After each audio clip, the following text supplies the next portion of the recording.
Hey, good morning, everyone. Brian Rhodes here. Well, it's early morning here in Toronto. You can see the skyline of the city in the background. Lots of construction cranes and lots more to come by the looks of it. Toronto is certainly a city, a hub of construction right now, and they're all condo towers. So I guess we're becoming a vertical city.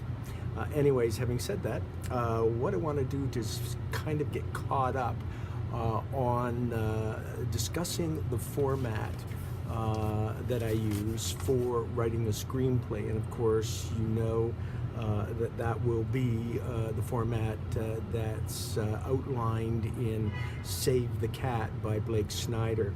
You know, it's not perfect, but it is really a fine way to look at a film, or at a screenplay, I should say, that could be made into a film by following certain steps and having things happen at specific times in the screenplay. Well, the last discussion we had brought us up to scene 10, and scene 10 in this case was sort of the beginning of the debate.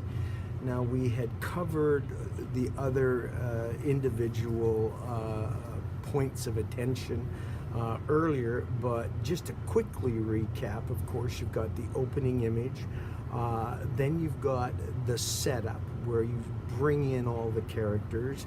Of course, then you need that big push that starts the ball rolling, and that begins with the catalyst. And in this case, the catalyst was Charlie's told he's dying.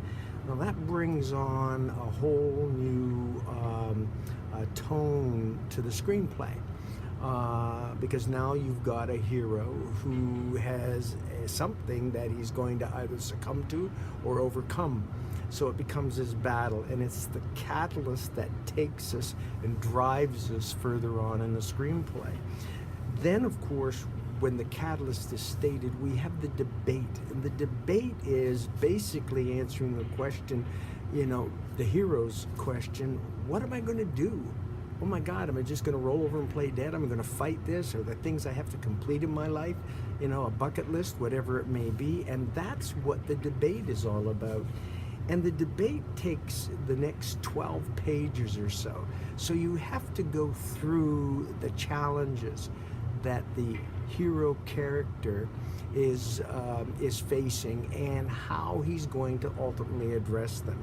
So in this case, it's, you know, should I go and talk to my son? Should I not? What are the causes of, or what's the price of that?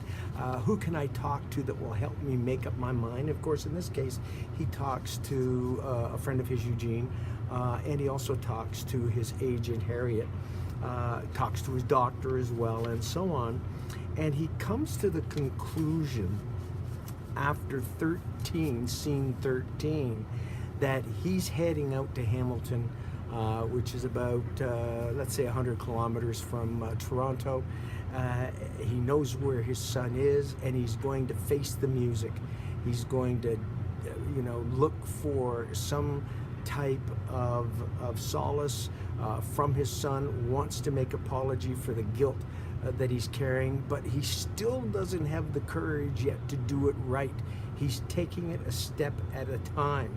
So after we get the final pages of the debate, we break into two. That's the second act of the screenplay. And in this case, the break into two is when Charlie hops on his Harley and decides, damn it, he's going to take it step by step, but he's going to try to seek forgiveness from his son and try to help his son the best way he can in achieving his goals in life, which is something he hasn't done, of course, up till this point, and his son has no idea who Charlie is, okay? So now we've broken into two, so now we have to familiarize Charlie with the Hamilton world, right? And so the next roughly 12 pages or so, up to page, roughly page 30, I guess it's more like 15 pages, up to page 30, is going to be laying out sort of the problems that Charlie's going to encounter and how he's going to be able to face them. So we see that he learns about Boston and Boston's girlfriend. He knows that Boston is staying at the Stoker's Furnace, the bar, we call it the Stoker's. And what he's trying to do, because he's made up his mind, maybe I don't have to tell my son, maybe I can just go in and help him, give him a leg up, and not necessarily spill my guts.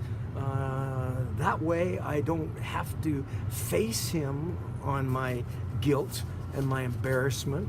I can just help him and get some solace from that, and he may never need to know that I'm his father. Now, in this case, I took a little bit of a page from the Phantom of the Opera, right? And so what we're going to see, I'll give you that as a hint, because what we're going to see a little later on after page 30, or after scene 34, is we're going to see a little bit more about Jake, the owner of the bar, and his relationship with Charlie, and how that Phantom of the Opera idea fits in, okay? So now on page 30, which is the which begins the fun and games, is also the page in which you have to entertain a B story. By a B story, very simple. The A story is obviously, in this case, the relationship between Charlie and Boston. That's the A story. Father, son, but the son doesn't know he's his dad. The B story is a story whereby it's about another character that the father, in this case, Charlie, turns to for either solace or for help or whatnot, and it sort of backdrops, gives us insight into his feelings about the challenges that he's in. In other words, he shares it with somebody, and in this case, it's a critical B story because it means it's going to showcase the relationship between between Curtis and Charlie, which becomes very, shall we say, high octane, because obviously you've seen that they make out, and then suddenly we're going to look forward to the moment when, obviously after that, Curtis and Boston and Charlie meet, when Boston finds out, oh my God, I've just had sex with my son's best friend. That is going to be something that plays out very dramatically as we move forward. So the whole idea then of the back of the B story is to give us something else to look at, so we gain insight into the A story. Think of it that way, okay? And then once the B story is set, now we have the fun and games. You know, I've struggled with fun and games in a couple of screenplays that I've written, but in this case, it wasn't that difficulty at all. Fun and games is not maybe what it says it is, but it's pretty close to it. Think of it this way. In Spider-Man, I remember when he first found out that he had the powers, the web powers from the wrist. What started the fun and games there was him trying them out and smacking into walls and crashing into cars and falling and all sorts of things, because he didn't know his powers. But it's a way that we see how the character grows in his environment. So we've got to show the fun and games. And I'll point to one particular scene here in the fun and games that I think sort of tells it all. I'm just looking here to see if we've gotten to it yet, but I'm going to share it with you anyways, because if we haven't, I want you to look forward to it. And that's what we call the Milkman's Horse. The Milkman's Horse is something that, a little game that my father played with me. and I wanted to work it into the screenplay. I thought it might work with Boston, found out it wouldn't. In my personal opinion, it just didn't feel right. But I did include it with Curtis. So, and I think it really gives some, reveals Charlie's character significantly, that he really wants desperately to be a dad, but he doesn't know how the hell to go about it, okay? So that takes us up to really scene 35, which is actually scene 34, 35, where in fact we now have some insight, further insight into the relationship between Curtis and Boston, between Boston and Allie, between Charlie and Jake, the owner of the bar. So it's well-rounded in terms of being fun and games, okay?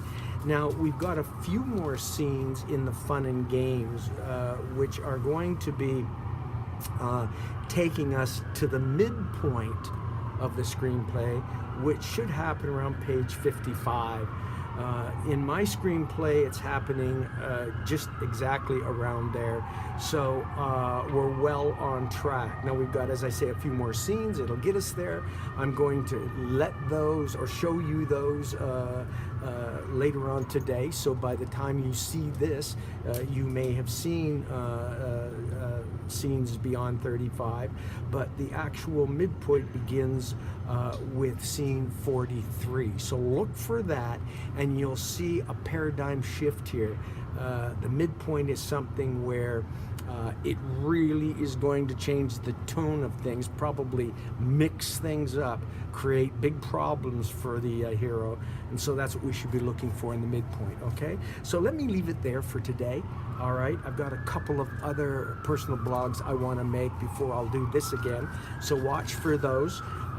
So until then, and the sirens in the background, take care, and we'll be seeing you soon.